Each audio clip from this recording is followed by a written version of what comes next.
دجال کب آئے گا اور اس وقت دجال کہاں پر ہے؟ بہت سے لوگوں میں یہ تجسس پایا جاتا ہے، مجھے بھی بہت سے سوالات موصول ہوئے۔ تاریخ کی کتب میں آتا ہے کہ دجال مشرق سے خود کو ظاہر کرے گا اور 40 راتوں میں پوری دنیا کی سیر کرے گا، یروشلم کو فتح کرے گا، کمزور ایمان والے لوگ اس کے پیروکار ہوں گے اور شیاطین کی فوج اس کی مددگار ہوگی، اور سب سے زیادہ اس پر ایمان رکھنے والے یہودی ہوں گے۔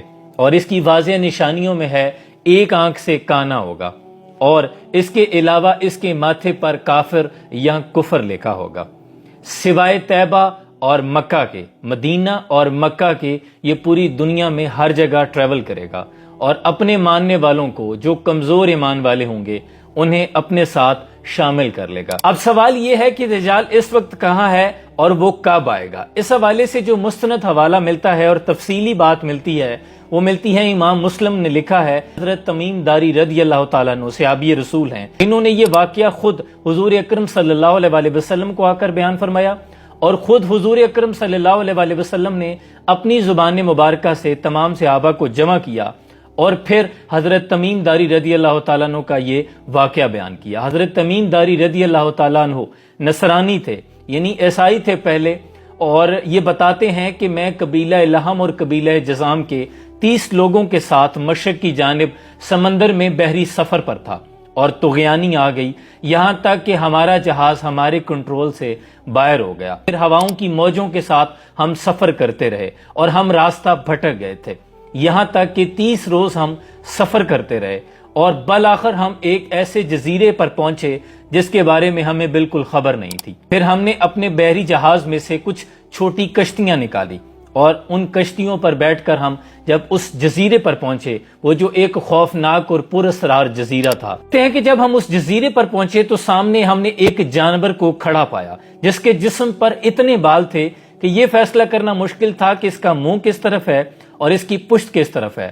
ہم تمام لوگ آپس میں بات کرنے لگے کہ یہ کیا ہے، کہ وہ جانور کلام کرنے لگا۔ اس نے کہا کہ میں جساسہ ہوں، یعنی جساسہ جاسوس سے ہے، دجال کی خبر دینے والا۔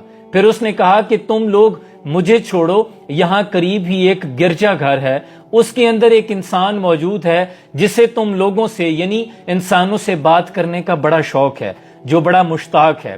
تو حضرت تمیم داری رضی اللہ تعالیٰ عنہ کہتے ہیں کہ جب اس نے بات کی اور پھر اس نے بڑی پراسرار سی بات کی کہ قریب ایک گرجا گھر ہے جہاں انسان موجود ہے جو تم سے بات کرنا چاہتا ہے، تو ہم ڈر گئے۔ ہم نے سمجھا کہ شاید یہ کوئی جن ہے، لیکن اس نے کہا کہ تم گرجا گھر چلے جاؤ۔ پھر ہم نے خود ہی یہ فیصلہ کیا کہ اس کی جان چھوڑتے ہیں، آگے چلتے ہیں گرجا گھر، وہاں کوئی انسان تو موجود ہے، چلو اس سے بات کرتے ہیں۔ حضرت تمیم داری کہتے ہیں کہ جب ہم گرجا گھر میں داخل ہوئے تو سامنے ہم نے ایک ایسا انسان دیکھا، اتنے بڑے جثے والا انسان ہم نے اس سے پہلے نہیں دیکھا تھا، اتنا خوفناک تھا کہ اس کے ہاتھ اور پاؤں زنجیروں میں جکڑے ہوئے تھے، دونوں ہاتھ گردن کے پیچھے زنجیروں کے ساتھ جکڑے ہوئے تھے، اور گھٹنوں سے لے کے ٹخنے تک اس کی پنڈلیاں اتنی بڑی بڑی زنجیروں کے ساتھ، بڑے بڑے سنگلوں کے ساتھ اس کو باندھا ہوا تھا۔ حضرت تمیم داری فرماتے ہیں کہ ہم اس سے خوف زدہ ہوئے کہ اتنے بڑے جثے والا آدمی پہلے نہیں دیکھا تھا۔ پھر ہم نے اس سے پوچھا کہ تو ہے کون؟ تو اس نے کہا کہ مجھے چھوڑو، پہلے تم میرے کچھ سوالوں کے جواب دو۔ حضرت تمیم داری فرماتے ہیں کہ وہ پہلے سے بہت مشتاق تھا، وہ کچھ سوال جاننا چاہتا تھا۔ اس نے کہا مجھے نخل بیسان کے بارے میں بتاؤ۔ اب نخل بیسان شارحین نے لکھا ہے یہ ارض فلسطین کا کھجوروں کا ایک باغ ہے۔ اس نے پوچھا کیا وہ باغ ابھی بھی کھجوریں دے رہا ہے، لوگ اس سے سراب ہو رہے ہیں؟ تو حضرت تمیم داری فرماتے ہیں کہ ہاں وہ باغ آباد ہے، لوگ اس سے کھجوریں حاصل کر رہے ہیں۔ تو اس پر اس نے کہا کہ ان قریب وہ ویران اور اجڑ جائے گا، یعنی وہ کھجوریں دینے بند کر دے گا۔ پھر اس نے پوچھا کہ مجھے بحیرہ تبریہ کے بارے میں بتاؤ۔ اب تاریخ میں لکھا ہے کہ یہ اردن اور ارض جو شام ہے اس کے اندر ہی ایک واقعہ مقام ہے جو ایک بہت بڑا سمندر ہے، بحیرہ تبریہ، اور امام طبرانی بھی اسی علاقے سے تھے۔ اس نے کہا کہ مجھے بحیرہ تبریہ کے بارے میں بتاؤ، کیا وہ سمندر خشک ہو گیا ہے؟ تو حضرت تمیم داری فرماتے ہیں کہ نہیں، وہ سمندر ابھی خشک نہیں ہوا، وہ رواں دواں ہے۔ پھر اس نے کہا کہ ان قریب وہ خشک ہو جائے گا، یعنی یہ اس کے آنے اور ظہور کی طرف انڈیکیٹ کر رہا ہے، وہ خوش ہو کے بتا رہا ہے کہ ان قریب وہ خشک ہو جائے گا۔ پھر اس نے کہا کہ مجھے چشمہ ظہر کے بارے میں بتاؤ۔ اب یہ چشمہ ظہر بھی موجود ہے. یہ جتنے مقامات ہیں کوئی تخیلاتی کہانی نہیں، یہ دنیا میں مقامات موجود ہیں. اور خود حضور اکرم صلی اللہ علیہ وآلہ وسلم یہ سارا واقعہ حضرت تمیم داری سے سن کر صحابہ کو فرما رہے ہیں، اور ساتھ میں یہ بھی فرما رہے ہیں کہ صحابہ کیا یہ وہی نشانیاں نہیں جو پہلے تمہیں میں بتاتا رہا ہوں دجال کے بارے میں.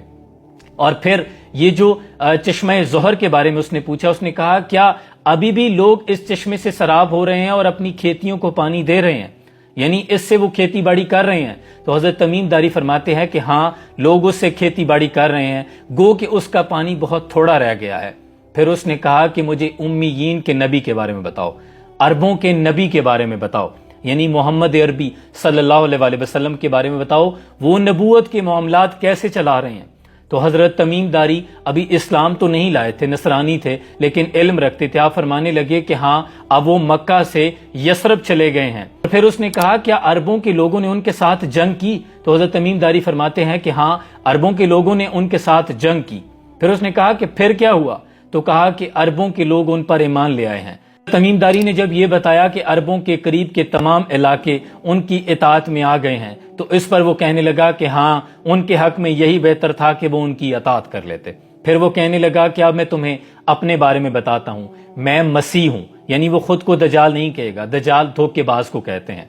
اور کہتا ہے کہ میں مسیح ہوں اور ان قریب میں یہاں سے آزاد ہو جاؤں گا، مجھے اذن ہوگا کہ میں پوری دنیا کی سیر کروں گا. اور کہنے لگا کہ سوائے مکہ اور مدینہ کے طیبہ میں داخل نہیں ہو پاؤں گا. اور ایک مقام میں جو احد پہاڑ ہے اس کے قریب، یعنی اس پہ ایک وہ واقعہ ہے، محل بھی وہاں پہ بنا دیا گیا. آپ سعودیہ کا ٹریول کریں تو آپ کو وہ نظر آئے گا، وہ محل بنا دیا گیا. اس مقام پہ کھڑا ہو کر وہ مکہ اور مدینہ کے لوگوں کو آواز دے گا، اور جو اس کے ماننے والے ہوں گے، جو منافقین ہوں گے، وہ مکہ اور مدینہ کی حدود سے باہر نکل جائیں گے. اس نے کہا کہ جب میں کوشش کروں گا طیبہ میں داخل ہونے کے لیے، تو آگے دربان کھڑا ہوگا فرشتہ جو ننگی تلوار لیے ہوگا، وہ مجھے اندر داخل ہونے سے روکے گا.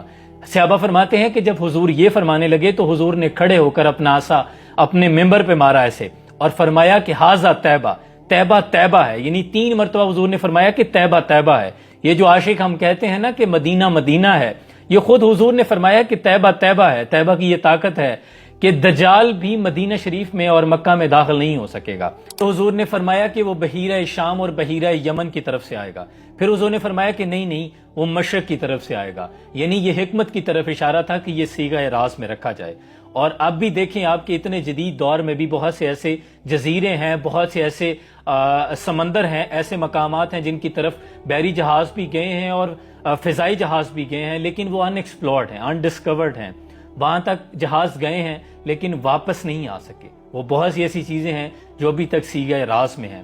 وہاں سے دجال کا ظہور ہوگا، لیکن تب جب زمین پر خشک سالی ہو جائے گی، قحط کا دور اور ہر طرف فتنہ و فساد کا دورہ ہوگا، تب دجال کا ظہور ہوگا. اللہ کریم ہمیں دجال کے فتنے سے محفوظ رکھے. اور حضور اکرم صلی اللہ علیہ وآلہ وسلم نے یہ بھی فرمایا ہے کہ جمعہ کے روز جو سورہ کہف کی تلاوت کرے گا وہ دجال کے فتنے سے محفوظ رہے گا.